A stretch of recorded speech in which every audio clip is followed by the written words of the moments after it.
Sejuta budaya di Indonesia menjadi suatu kebanggaan sebuah negara. Namun, makin kesini, makin kesana. Indonesia seperti kehilangan identitasnya. Budaya yang kian terkikis oleh selera sosial media dan kaum mudanya, yang seakan tak menghiraukan keasliannya. Sudah sepantasnya menjadi tugas kaula muda melestarikan budayanya yang mutlak, karena dialah yang mengkondisikan bagaimana negara kita kelak.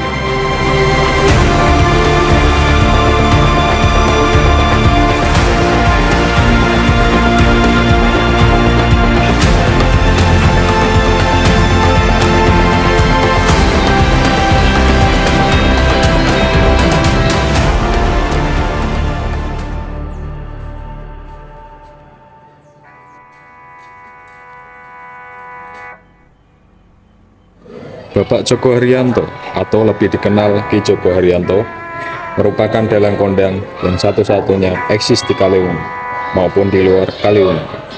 Tak hanya itu, sanggar yang didirikan beliau telah mencetak banyak prestasi dari beberapa dalang-dalang cilik yang sudah meraih banyak prestasi di jenjang yang tinggi.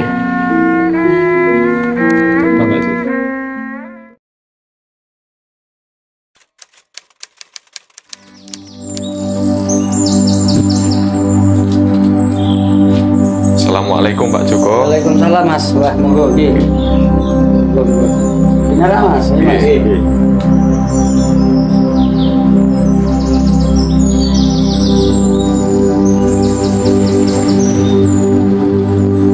Sampai. Dari SMA ya Mas? Iya. Ajeng wawancara niki Pak. Oh nggih. Siap, siap. Assalamualaikum warahmatullahi wabarakatuh. Waalaikumsalam warahmatullahi wabarakatuh.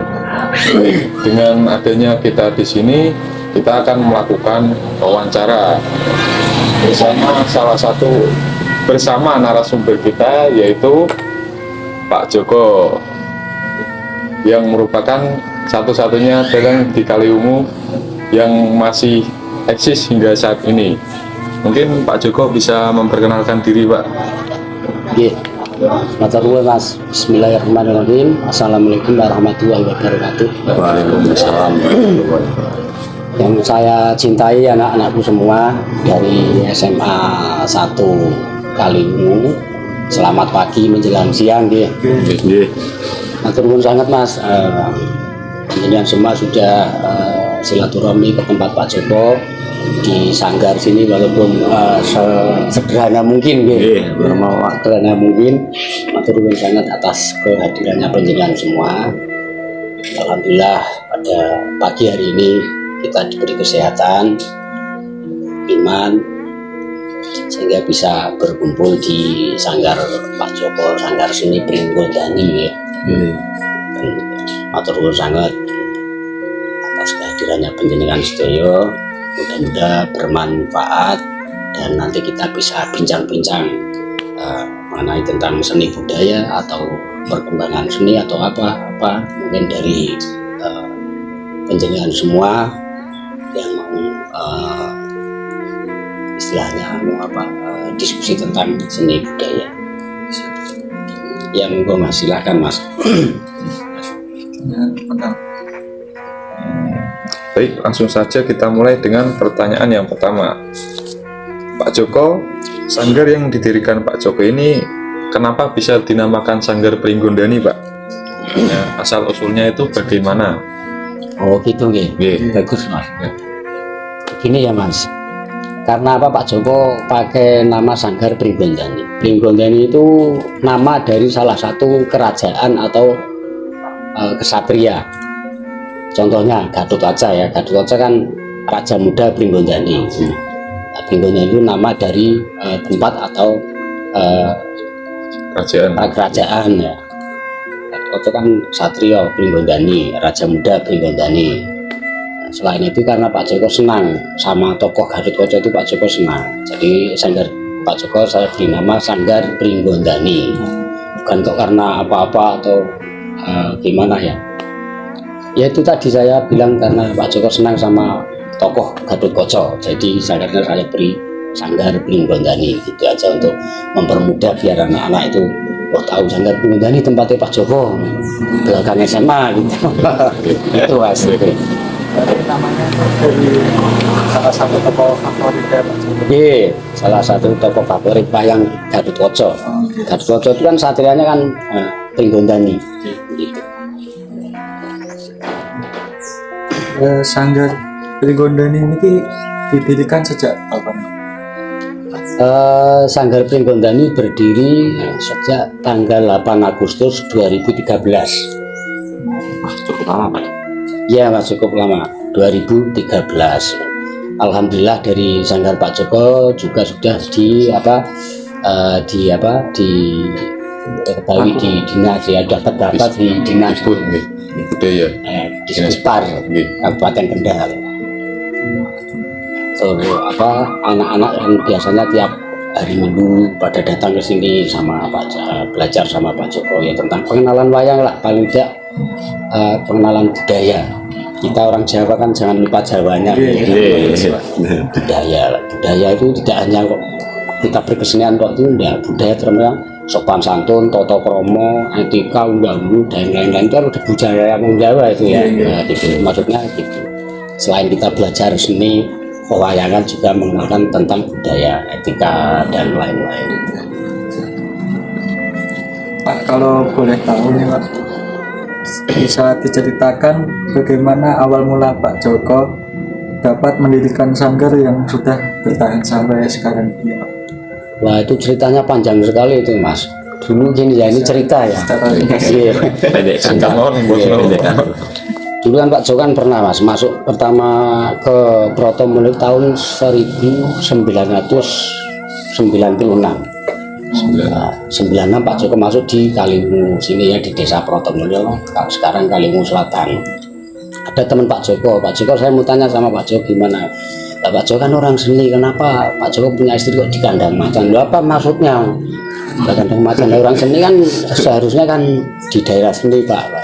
Maksudnya kandang macan Kaliwungu terkenal kota santri. Terus Pak Joko jawab, yang penting kita buktikan aja Mas, Pak Joko kerasan pura ning Kaliwungu. Ternyata sampai sekarang alhamdulillah ya. Perputaran zaman, perkembangan seni ternyata untuk Kabupaten Kendal itu 1 Kaliwungu, 2 Mboja. Weleri juga ada, cuma kan pelaku-pelaku budaya di Weleri sudah punah Mas, sudah sepuh, apalagi banyak yang sudah meninggal.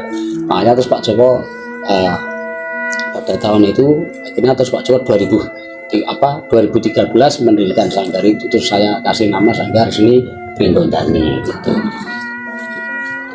Bagaimana menurut pengalaman Pak Joko pribadi, cara sanggar ini masih bisa eksis sampai sekarang ini hingga dapat bertahan dari banyaknya budaya-budaya asing yang ada?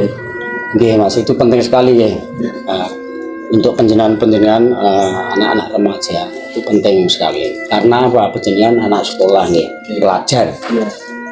Pak Joko ikut senang karena apa? Penjenengan semua ikut mendukung kegiatan di sekolah, apalagi di SMA 1 ya. Itu ada gamelan, ekstra karawitan itu rutin ya, rutin, apalagi alatnya sudah baru semua. Maksud Pak Joko ya itu tadi, untuk mempertahankan itu kan kita harus pinter-pinter Mas, pinter-pinter, jangan sampai istilahnya wong Jawa kegelisis karo budayane wong manca nggih. Saiki sinden dari Jepang ada, dalang dari Amerika ada, entah toh. Nah, itu kita harus mawas diri. Kita harus mawas diri dalam arti kita harus ngakoni, orang kemudian nanggap, ini ngakoni Mas. Oh, wayang iki aku, wayang adalah budaya kita. Nah, kita harus mengakoni itu, jangan kok hanya mau ulas-ulas tok nggih. Ternyata orang gelem nguri-nguri, orang gelem melestarikan.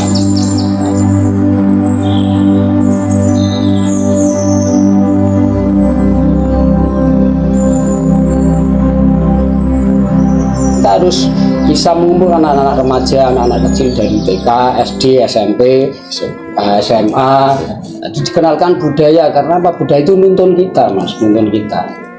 Jadi sembedake lah ndi sing apik, ndi sing mboten sae kan ngoten nggih. Bisa membedakan ngoten. Nah, ke pertanyaan selanjutnya Pak, apa langkah Pak Joko dalam mempertahankan Sanggar Pringgodani ini Pak di masa sekarang ini? Iya Mas, matur nuwun Mas. Langkah saya dalam mempertahankan Sanggar Seni Pringgodani, kita harus bisa pandai-pandai. Maksudnya apa? Kita serawung Mas, seniman itu harus serawung ya, serawung. Seniman serawungnya juga harus seniman, ya. Masalahnya apa? Ben nyekruk bisa nyambung, nah, gitu ya, nyambung. Nah, terus kita bisa merekrut anak-anak agar mereka itu bisa senang sama wayang untuk kedepannya. Wayang itu apa cuma mau mati ini baik. Betul. Nah, kan betul gitu. Kita harus pandai-pandai. Itu anak-anak harus kita dibimbing, dikandani, gitu. Dikandani, dipelajari senam wayang, datang ke tempat Pak Joko, wong gratis sih orang bayar gitu. Belajar apa? Belajar karawitan ada di dalam gamelan ya ada, orang kita ngurung jangkep gitu. Itu ada. Jadi kita harus pandai-pandai Mas.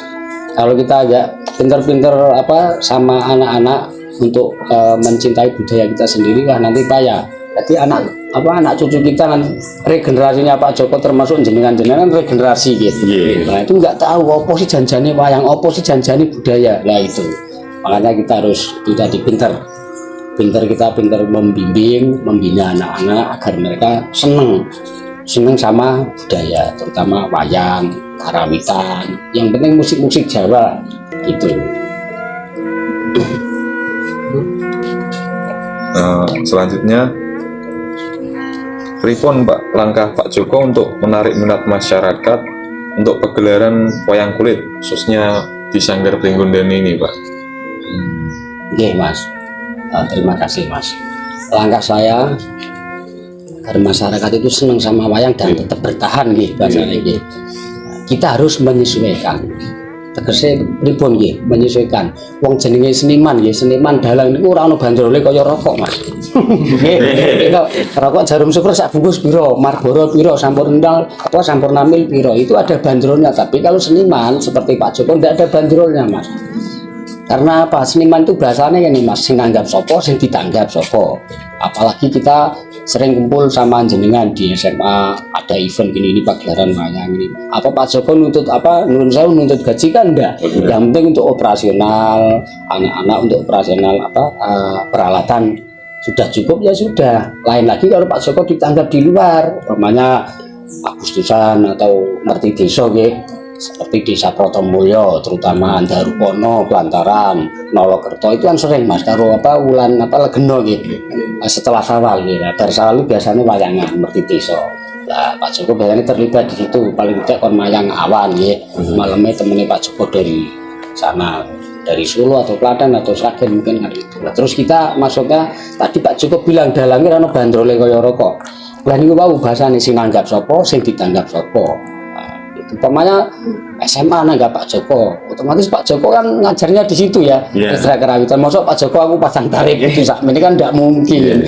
Rezeki itu sudah diatur Mas sama yang di atas Mas. Gitu lah ijole Pak Joko nek untuk tanggapan yang jobo. Yang penting kita masih standar dan untuk bertahannya itu kita harus bisa manajemen gitu. Bisa manajemen. Jangan sampai manajemen kita itu bahasanya jeglong. Di krunya Pak Joko kan 30 Mas. 30 orang dari dalang, pengrawit, sinden. Jadi jumlah itu 30 orang. Yang penting kita bisa jalan manajemen, tidak kocar-kacir. Jangan sampai kita merugikan orang yang di belakang. Maksudnya penabuh itu tadi, termasuk sinden. Namanya kita seniman ya harus profesional, walaupun kita seniman lokal gitu. Harus profesional karena apa? Sambung rapete ora cukup karo Pak Joko tok, sambung rapete karo wong mburi. Gitu maksud Pak Joko. Jadi kita harus bisa itu menertibkan manajemen agar tidak kacau lah gitu. Nah itu bisa Mas untuk bertahan gitu dalam kita melangkah mempertahankan seni budaya di kalangan masyarakat agar masyarakat ora rasa-rasa wah nanggap bayangi saiki biayane oke. Nah Pak Joko tadi matur itu gerek sing nanggap sapa sing ditanggap sapa kan gitu bahasanya kan bahasa pernyataane gitu. Tapi kita tetap pakai manajemen yang pakem gitu. Manajemen yang pakem tidak kok gabrul itu mboten. Karena apa? Itu tadi hubungannya sama yang di belakang itu. Dalam ora cukup ijen Mas. Gitu. Dalam ora cukup ijen melibatkan banyak orang di belakang.